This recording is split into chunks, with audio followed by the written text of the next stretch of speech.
Hello friends, गेटर life पर आप सभी का स्वागत है। आज हम डिस्कस करने वाले हैं एक ऐसी बुक के बारे में जो आपको सिखाएगी कि आप कैसे अपने दिमाग का इस्तेमाल करके एक मास्टरमाइंड बन सकते हैं, बिल्कुल शर्लॉक होम्स की तरह। अगर आप शर्लॉक होम्स के नाम से वाकिफ नहीं हैं, तो मैं आपको बता दूं कि शर्लॉक होम्स दुनिया के सबसे मशहूर फिक्शनल डिटेक्टिव्स में से एक हैं। सर आर्थर कॉनन डॉयल ने उन्हें अपनी स्टोरीज में क्रिएट किया था और आज भी उनके बारे में लोग उतने ही फैसिनेटेड हैं जितना पहले थे। शर्लॉक होम्स अपनी एक्सेप्शनल कॉग्निटिव स्किल्स, ऑब्जर्वेशन और डिडक्शन पावर्स के लिए जाने जाते हैं। वह छोटी छोटी डिटेल्स नोटिस करते हैं जिन पर आम लोगों का ध्यान ही नहीं जाता और उन्हीं से वह अपनी थ्योरी बिल्ड करते हैं जो हर बार करेक्ट होती हैं। तो क्या आपने कभी सोचा है कि आप भी शर्लॉक होम्स की तरह सोच सकते हैं? आज के इस वीडियो में मैं आपको बताऊंगा कि कैसे आप अपनी डेली लाइफ में उन टेक्निक्स का यूज करके अपने प्रॉब्लम सॉल्विंग और डिसीजन मेकिंग स्किल्स को एनहांस कर सकते हैं। आपने देखा होगा कि लाइफ में हम सभी को कई तरह के डिसीजन लेने होते हैं और हर दिन हमें कई प्रॉब्लम्स फेस करनी होती हैं। लेकिन क्या होता अगर आप शर्लॉक होम्स की तरह हर प्रॉब्लम का सॉल्यूशन निकाल सकते या फिर किसी भी मुश्किल डिसीजन को आसानी से ले सकते? यह पॉसिबल है, बस आपको अपने दिमाग को उस तरह से ट्रेन करना होगा जैसा शर्लॉक होम्स करता था। उन टेक्निक्स को जानने से पहले हम शर्लॉक होम्स की एक स्टोरी को जानने वाले हैं ताकि हम समझ सकें कि शर्लॉक होम्स कैसा डिटेक्टिव है। लंदन की सर्द और धुंधली रातें हमेशा से ही मिस्टीरियस और खतरों से भरी होती थीं। लेकिन इस बार शर्लॉक होम्स के सामने जो मामला आया वह न केवल अजीब था बल्कि भयानक भी। यह कहानी है लाल खोपड़ी या रेड स्कल की मिस्ट्री की, जिसने पूरे लंदन को सनसनी में डाल रखा था। शर्लॉक होम्स और डॉक्टर वॉटसन घर पर एक शांत शाम का आनंद ले रहे थे जब दरवाजे पर अचानक से जोरदार दस्तक हुई। दरवाजा खुला और एक घबराई हुई महिला अंदर आई। उसकी आंखों में डर साफ झलक रहा था। उसने अपना इंट्रोडक्शन दिया। उसका नाम था मिसेस एलिजाबेथ मार्टिन, जो शहर के एक बड़े बिजनेसमैन की पत्नी थी। मिस्टर होल्स, उसने कांपती आवाज में कहा, मेरे पति को किसी ने मार डाला है और उनके शरीर के पास एक लाल खोपड़ी का निशान छोड़ा गया है। पुलिस इसे सुलझाने में नाकाम रही है और अब मैं आपकी मदद चाहती हूं। होल्स ने मिसेस मार्टिन को शांत किया और मामले की पूरी जानकारी ली।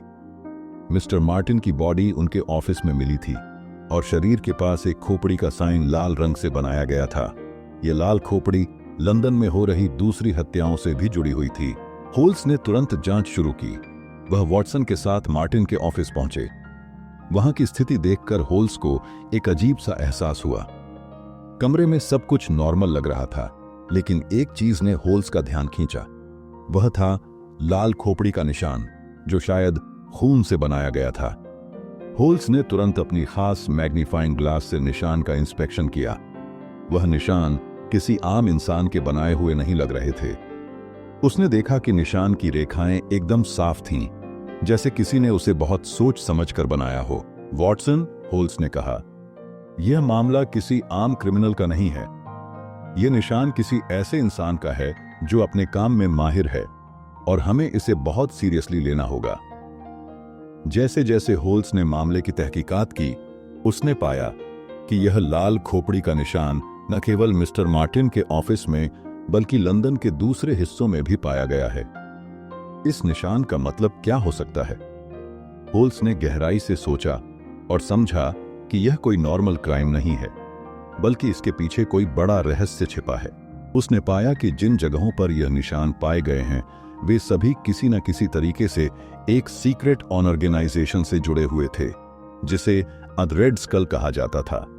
यह ऑर्गेनाइजेशन लंदन के अमीर लोगों को निशाना बना रहा था और उन पर दबाव डाल रहा था ताकि वे उनकी मांगें पूरी करें। होल्स ने अपनी जांच को और आगे बढ़ाया और जल्द ही उसे पता चला कि यह ऑर्गेनाइजेशन लंदन के कुछ बड़े बिजनेसमैन और लीडर्स का एक सीक्रेट यूनियन था जो अपने अपोनेंट्स को डराने के लिए लाल खोपड़ी का निशान छोड़ते थे। लेकिन मार्टिन की हत्या ने होल्स को हैरान कर दिया। आखिर वह भी तो इसी यूनियन का हिस्सा था, फिर उसकी हत्या क्यों? होल्स ने अपने लॉजिक से समझा कि मार्टिन ने इस यूनियन के खिलाफ जाने की कोशिश की थी और इसलिए उसे मार दिया गया। उसने वॉटसन के साथ मिलकर एक प्लान बनाया कि कैसे इस ऑर्गेनाइजेशन का पर्दाफाश किया जाए। होल्स ने मिसेस मार्टिन से कहा कि वह अपने पति के अंतिम संस्कार में सभी बिजनेसमैन को इनवाइट करें। उसने पूरे मामले को एक जाल की तरह बुन लिया था। अंतिम संस्कार के दौरान होल्स ने देखा कि कुछ बिजनेसमैन के चेहरे पर चिंता के भाव थे। उन्होंने पुलिस को भी इस मामले में शामिल कर लिया था। जैसे ही अंतिम संस्कार खत्म हुआ, होल्स ने अपने खास अंदाज में सबके सामने आकर कहा, मिस्टर मार्टिन की हत्या एक सोची समझी साजिश थी और इस साजिश में आप सभी शामिल हैं। सभी बिजनेसमैन हैरान रह गए। होल्स ने सबूत के तौर पर उन लोगों के खिलाफ ठोस प्रूफ पेश किए जो उसने जांच के दौरान इकट्ठा किए थे। आप लोगों ने सोचा था कि आप इस शहर में दहशत फैलाकर अपने मंसूबों में कामयाब हो जाएंगे, लेकिन आप यह भूल गए कि अपराध की दुनिया में शर्ल होल्स से कुछ भी छिपा नहीं रह सकता। अंततः द रेड स्कल ऑर्गेनाइजेशन का भांडा फूट गया और सभी दोषियों को गिरफ्तार कर लिया गया। लंदन एक बड़े खतरे से बच गया और होल्स ने एक और कॉम्प्लेक्स केस को अपनी डायरी में दर्ज कर लिया। इस कहानी ने होल्स के करियर में एक और चमकदार चैप्टर जोड़ दिया। होल्स के लिए यह सिर्फ एक और केस था, लेकिन उसकी सूझबूझ और लॉजिक ने एक बार फिर साबित कर दिया कि दुनिया में कोई भी मिस्ट्री उसके रीजनेबल दिमाग से परे नहीं है। जब भी शर्लॉक होल्स किसी भी केस की गुत्थी सुलझाता है तो उसकी सबसे बड़ी ताकत होती है उसकी ऑब्जर्वेशन और अटेंशन टू डिटेल की ताकत। शर्लॉक सिर्फ वही नहीं देखता जो सामने होता है, बल्कि वह उस चीज को भी देखता है जो नॉर्मल इंसान की नजरों से छूट जाती है। यही चीज उसे दूसरों से अलग बनाती है। होल्स कहते हैं, तुम देखते हो पर ऑब्जर्व नहीं करते। इस स्टेटमेंट का मतलब यह है कि हम अक्सर चीजों को सिर्फ ऊपर से देखते हैं और उन पर गहरी नजर नहीं डालते, जबकि शर्लॉक हर छोटी से छोटी डिटेल पर ध्यान देता है, चाहे वह कितनी भी इनसिग्निफिकेंट क्यों न लगे। यही वजह है कि वह किसी भी केस को हल करने में इतना सफल होता है। आप भी शर्लॉक होल्स की तरह अपनी ऑब्जर्वेशन और अटेंशन टू डिटेल को इंप्रूव कर सकते हैं। कुछ प्रैक्टिकल टिप्स हैं। पहली, जब भी आप किसी सिचुएशन या चीज को देखें तो उसे पूरी तरह से ऑब्जर्व करें। उसके कलर, टेक्सचर, साइज और उसके आसपास की चीजों पर ध्यान दें। उदाहरण के तौर पर, जब आप किसी कमरे में दाखिल हों तो उस कमरे के लेआउट और चीजों के प्लेसमेंट को ध्यान से ऑब्जर्व करें। दूसरी टिप है, जब आप किसी से बात कर रहे हों तो सिर्फ उनकी बात सुनने की बजाय उनकी बॉडी लैंग्वेज, फेशियल एक्सप्रेशंस और उनके बोलने के तरीके पर भी ध्यान दें। इससे आप उनके मन की सिचुएशन और इमोशंस को बेहतर समझ पाएंगे। तीसरी टिप, ऐसे गेम्स खेलें जो आपकी मेमोरी और अटेंशन को फोकस करने की कैपेसिटी को बढ़ाएं। उदाहरण के तौर पर, एक कमरे में जाकर चीजों को ऑब्जर्व करें और फिर कमरे से बाहर जाकर जितना याद रहे उतना लिखें। इससे आपकी याददाश्त और ऑब्जर्वेशन स्किल्स में सुधार होगा। चौथी टिप, रोज की चीजों में छोटी छोटी डिटेल्स को पहचानने की कोशिश करें, जैसे कि किसी आर्टिकल को पढ़ते समय उसमें ग्रामर मिस्टेक्स या छोटे छोटे इनकंसिस्टेंसीज को ऑब्जर्व करना।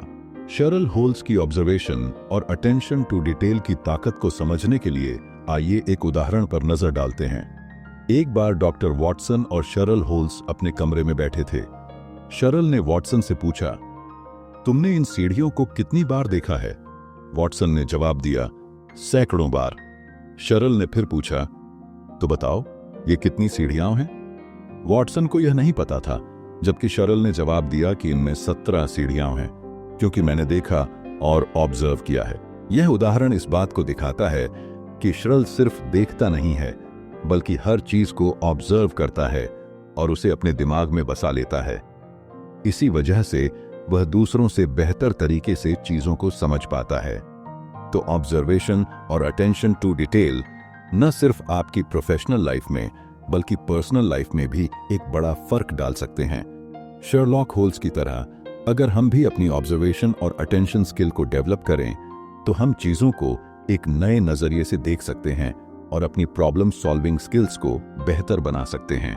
हमेशा याद रखें, तुम देखते हो पर ऑब्जर्व नहीं करते। यह छोटा सा फर्क ही बड़ी से बड़ी मिस्ट्रीज को सुलझाने में मदद कर सकता है। Lesson 2, brain attic, the importance of memory and it's management. Cheryl holes के दिमाग को समझाने के लिए मरिया कोनिकोवा ने एक बहुत ही एक्यूरेट और इंटरेस्टिंग मेटाफर दिया है, ब्रेन एटिक यानी दिमाग का स्टोर रूम। इस मेटाफर से उन्होंने यह दिखाने की कोशिश की है कि हमारा दिमाग एक अटारी या एटिक की तरह है, जिसमें हम अपनी यादों और जानकारी को स्टोर करते हैं। लेकिन जैसे किसी एटिक में अननेसेसरी आइटम्स को जमा कर देने से वह डिसऑर्डर हो जाता है, वैसे ही दिमाग भी डिसऑर्डर हो जाता है अगर हम उसमें बेकार की जानकारी भर दें। होल्स के अनुसार हमारा दिमाग एक लिमिटेड स्पेस वाला एटिक है, इसलिए इसमें वही जानकारी स्टोर की जानी चाहिए जो असल में इंपॉर्टेंट और यूजफुल हो। शेरल इस एटिक में अपने थॉट्स और मेमोरीज को इस तरह से ऑर्गेनाइज करता है कि जब भी उसे किसी स्पेशल जानकारी की जरूरत होती है वह उसे तुरंत ढूंढ सके। वास्तव में हमारा दिमाग भी लिमिटेड रिसोर्सेज और कैपेसिटी के साथ आता है। अगर हम इसे बेकार की जानकारी से भरते हैं तो हम जरूरी और महत्वपूर्ण जानकारी को स्टोर नहीं कर पाते। इसलिए हमें यह तय करना चाहिए कि कौन सी जानकारी को दिमाग के एटिक में स्टोर करना है और कौन सी को छोड़ देना है। शेरल होल्स का एक की प्रिंसिपल है, दिमाग में वही जानकारी रखी जानी चाहिए जो वास्तव में हमारे जीवन में उपयोगी हो। यह सिलेक्टिव मेमोरी का सिद्धांत है। जब हम बेकार की जानकारी से छुटकारा पा लेते हैं तो हमारे दिमाग में केवल वही जानकारी बचती है जो हमारे लिए यूजफुल है। जब भी हमें किसी प्रॉब्लम का सॉल्यूशन करना होता है तो हमारे दिमाग की यह जरूरी जानकारी हमें तुरंत अवेलेबल हो जाती है। इस तरह हमारी सोच और डिसीजन लेने की प्रक्रिया तेज और सटीक होती है। उदाहरण के लिए, अगर आपको विभिन्न मैथमेटिकल फॉर्मूले याद रखने की जरूरत है तो आपको उन्हीं सोर्सेस पर ध्यान देना चाहिए जो आपकी रोज की जरूरतों के अनुसार उपयोगी हो। बेकार की जानकारी केवल आपके दिमाग के एटिक में जगह घेरती है और महत्वपूर्ण जानकारी तक पहुंच को मुश्किल बना देती है। जैसे किसी भी एटिक को समय समय पर साफ और व्यवस्थित किया जाता है, वैसे ही हमारे दिमाग की एटिक को भी नियमित रख रखाव की जरूरत होती है, यह सुनिश्चित करने के लिए कि हमारे दिमाग में सिर्फ वही जानकारी हो जो जरूरी है। हमें रेगुलरली बेकार की इंफॉर्मेशन को हटाना चाहिए। शेरल होल्स का मानना है कि जब हम अपने दिमाग की एटिक में केवल इंपॉर्टेंट इंफॉर्मेशन रखते हैं तो यह हमें किसी भी समय जरूरी जानकारी को आसानी से ढूंढने और उपयोग करने की सुविधा प्रदान करता है। इसके साथ ही हमें समय समय पर अपनी मेमोरीज और नॉलेज को ताज़ा करना चाहिए ताकि यह सुनिश्चित हो सके कि हम इंपॉर्टेंट इंफॉर्मेशन को कभी न भूलें। उदाहरण के तौर पर, आपने जो भी सीखा है उसे समय समय पर रिपीट करना और फिर से पढ़ना जरूरी है। इससे वह जानकारी आपके दिमाग में लंबे समय तक सेव रहेगी और जब आपको उसकी जरूरत होगी तब आप उसे आसानी से रिकॉल कर सकेंगे। Lesson 3, imagination and creativity, their role in problem solving. Sherlock Holmes को अक्सर एक लॉजिकल और फैक्ट बेस्ड इंडिविजुअल के रूप में देखा जाता है, लेकिन उसकी सफलता का एक बड़ा हिस्सा उसकी इमेजिनेशन और क्रिएटिविटी में भी है। जब वह किसी प्रॉब्लम का सामना करता है तो वह केवल अवेलेबल फैक्ट्स पर डिपेंडेंट नहीं रहता, बल्कि वह अपनी इमेजिनेशन का उपयोग करके अलग अलग पॉसिबिलिटीज और सिचुएशंस की कल्पना करता है। यही सोच उसे दूसरे लोगों से अलग बनाती है। होल्स की यह एबिलिटी यानी उसकी इमेजिनेशन उसे किसी भी प्रॉब्लम को एक नए नजरिए से देखने की ताकत देती है। अगर वह केवल फैक्ट्स पर डिपेंडेंट रहता तो शायद कई मामलों में फेल हो जाता, लेकिन इमेजिनेशन के इस्तेमाल से वह हर संभावित दिशा में सोचता है जो उसे समाधान तक पहुंचाने में मदद करती है। जब हम किसी समस्या का सामना करते हैं तो अक्सर हम वही रास्ते अपनाते हैं जो हमें पहले से मालूम होते हैं, लेकिन शेरल होल्स की तरह अगर हम अपनी सोच को एक नए तरीके से उपयोग करें तो हम उन सॉल्यूशंस तक पहुंच सकते हैं जो सामान्य सोच से परे होते हैं। क्रिएटिविटी का मतलब है कि आप किसी प्रॉब्लम को अलग अलग अप्रोच से देख सकें और नए अनोखे तरीकों से उसका समाधान ढूंढ सकें। शेरल अक्सर उन पहलुओं को देखता है जो दूसरे लोग अनदेखा कर देते हैं। वह इसलिए सक्षम है क्योंकि वह अपनी इमेजिनेशन का उपयोग करके पॉसिबिलिटीज के विभिन्न पहलुओं को समझता है।